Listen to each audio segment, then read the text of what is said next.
বিশ্বের প্রায় 10টি দেশ আমাদের কোম্পানি থেকে হার্বস ক্রয় করে তারা, এবং বাংলাদেশেরও বিভিন্ন কোম্পানি আমাদের কোম্পানি কি করে, হার্বস করে। কারণ এশিয়া মহাদেশের ভিতরে দ্বিতীয় বৃহত্তম ভেষজ বাগান হচ্ছে ডাক্তার আলমগীর মতি স্যারের শরীয়তপুর, নড়িয়া থানা এবং গাজীপুর, যেটা আর কোনো কোম্পানির বা কোনো দেশের এই ভেষজ বাগান নেই।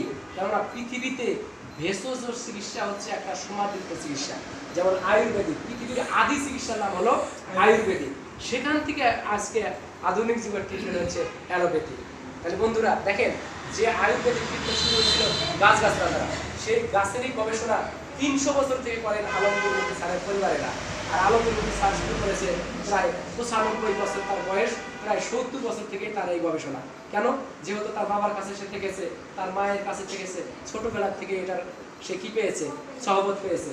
আজকে 46 বছর যাবত আমাদের কোম্পানিটি রান করে। তাহলে কোম্পানিকে দাঁড় করানোর অবশ্যই 10-15 বছর আগে থেকে তার গবেষণা আছে, এজন্য তাহলে আপনি 46 বছর থেকে প্রোডাক্ট উৎপাদন করা হয়, 46 বছর থেকে বাংলাদেশে মার্কেটিং করা হয়। তাহলে যে আন্তর্জাতিক মানের সাবান, এটা হচ্ছে বিউটি শো, যারা ভালো ভালো পরিবারের লোক, যারা মনে করেন বিদেশি সাবান ব্যবহার করে, তাদের জন্য আর বিদেশি সাবান ব্যবহার করতে হবে না। লায়ন ডাক্তার আলমগীর মতি স্যারের নিজস্ব উৎপাদিত পণ্য, এই যে পাপিয়াশো, এটা ব্যবহার করতে পারে। তাহলে এটা আমরা নিজেরা দেখবো পরে, কারণ এই সাবানটা হচ্ছে এমন একটা সাবান, এমন একটা সোপ, বিউটি সোপ, এটা যদি কেউ ব্যবহার করে তার বডি হচ্ছে গ্লেজ হবে, মানে ব্রাইট হবে। কেননা উন্নত মানের প্রোডাক্টের ভিতরে উন্নত মানের কি আছে, উপাদান আছে, তাই কিনা? এটা পাপিয়াশো। আমাদের দেখেন আরেকটা সোপ আছে ডক্টর সোপ, ওটাও কিন্তু পেটেন্ট দিয়েই তৈরি। তাহলে ওটার দাম হলো মাত্র 140 টাকা, বিক্রি 100, ক্রয় মূল্য 130 টাকা, বিক্রি 160 টাকা। তাহলে এটা 280 টাকা কেনা, 350 টাকা বিক্রি, 280 টাকা ক্রয় মূল্য, 300 টাকা বিক্রি। কেমন? এটা সুইজারল্যান্ডে যাবে, সুইজারল্যান্ডে এই প্রোডাক্টটা তখন বিক্রি হবে কত টাকা? 500 উপরে। কত টাকা? 500 ডলারে বিক্রি হবে। তখন আমাদের বাংলাদেশি টাকায় 500 উপরে হবে, কারণ ওরা তখন এই এমআরপিটা রাখবে না, ওদের দেশের একটা বসায় দেবে। যেমনটা আমরা দেখি যে ইন্ডিয়ার প্রোডাক্টগুলো আমাদের বাংলাদেশে নিয়ে আসা এরকম লেখা রাখে, তাই কিনা? এখন কত লেখা রাখে, কিভাবে লেখা রাখে আমরা কিন্তু এটা বুঝিও না। এরকম দেখেন অসংখ্য প্রোডাক্ট।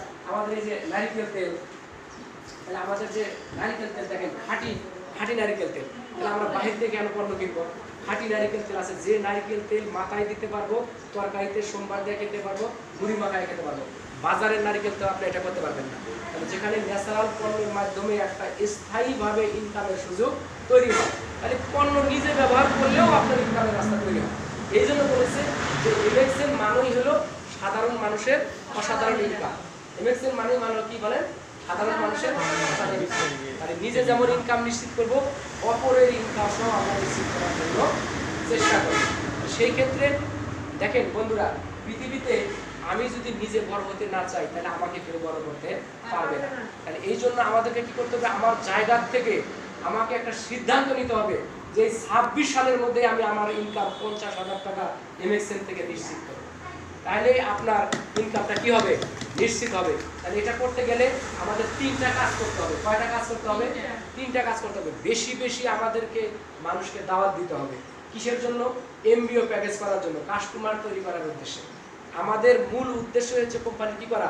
কাস্টমার তৈরি করা। কাস্টমার তৈরি করব, কাস্টমাররা আমাদের কোম্পানির পণ্য ব্যবহার করবে, আর আমাদের একটা স্থায়ী ইনকাম তৈরি হয়ে যাবে। তাহলে আমরা কাস্টমার থেকে কি করব? কাস্টমার থেকে আমরা ওই কাস্টমার ব্যক্তিকে একটা স্টকিস প্রদান করব। কি করব? স্টকিস। কেন? যে একজন কাস্টমার বারবার সে বগুড়া থেকে পণ্য নিয়ে আসবে না, বা এই যে আজকে একটা নারিকেল তেল যদি এই মুহূর্তে কেউ চায়, তাহলে আমার কাছে যদি না থাকে তাহলে আমি দিতে পারবো, কিন্তু আমার কাছে আছে, আমি এটা এখন দিয়ে দিই। তাহলে আমার একটা পণ্য সেল হলো, সেও পণ্যটা ব্যবহার করতে পারবে। এই জন্য আমাদের কি হবে? 10,500 টাকার করে একটা প্রত্যেকেরই একটা স্টকিস আমাদের কাছে থাকবে। পাশাপাশি কি আমরা ডিলারশিপ প্রদান করবো, বেশি বেশি করে ডিলারশিপ প্রদান করবো। কেননা যদি আমাদের এলাকাতে অ্যাভেলেবল পণ্য না থাকে, তাহলে অ্যাভেলেবল সেলও হবে না, এবং অ্যাভেলেবল পণ্যের তথ্য মানুষ জানবে না। কেননা প্রচারেই প্রসার। আমার কাছে যদি 150 আইটেমের পণ্য থাকে, অবশ্যই আমি এই পণ্যটা বিক্রির উদ্দেশ্যে মানুষকে বলবো, আর বললেই মানুষ জানবে যে এই কোম্পানির এতগুলো আইটেমের পণ্য আছে। কিন্তু যখন আমার কাছে 2টা থাকবে, আমি কিন্তু শুধু এই 2টার গানই গাবো। কয়টার গান? 2টা। আমার কাছে পণ্যই আছে 2টা, আমি তো বেশি গাবো না, পণ্য 2টা। এর জন্য আমাদের কি করতে হবে? আমাদের কাছে কোম্পানির যত প্রোডাক্ট আছে, ম্যাক্সিমাম যেগুলো আমাদের ফ্যামিলিতে দরকার, প্রত্যেকটা আইটেম মিলে আমাদের প্রত্যেকটা এলাকাতে একটা করে ডিলারশিপ প্রদান করতে হবে। ডিলারশিপ প্রদান করে আমাদের ওই গ্রামের প্রত্যেকটা গ্রামে সপ্তাহে একটা করে সেমিনার দিতে হবে এবং ওই ডিলারশিপের প্রোডাক্টগুলো তাদের কাছে শো করতে হবে যে এইখানে এই প্রোডাক্টগুলো পাওয়া যাচ্ছে। তাহলে তারা কি করবে, নিয়মিত তার কাছে যা যোগাযোগ করে পণ্যগুলো তারা কি করবে, ব্যবহার শুরু করবে। ব্যবহারকারীর মধ্যে থেকে আমরা কি করব, আমরা এই যে এমবিও প্যাকেজ নেটওয়ার্ক আর ব্যবসায় করব ব্যবহার আমরা কি করব, যারা আমাদের সম্ভাব্য ক্রেতা যাদেরকে আমরা দাওয়াত দিছি তাদের কাছ থেকে আমরা কি করব, পণ্য ব্যবহার করার মাধ্যমে আমরা কোম্পানির ডিস্ট্রিবিউটর তৈরি করতে পারবো। তাহলে আমার যখন কোম্পানি ডিস্ট্রিবিউটর হবে, একটা ডিস্ট্রিবিউটরকে আমরা যখন 2-3টা ট্রেনিং করাবো, তখন আস্তে আস্তে আমরা তাদেরকে নেটওয়ার্কার হিসেবে নিতে পারবো।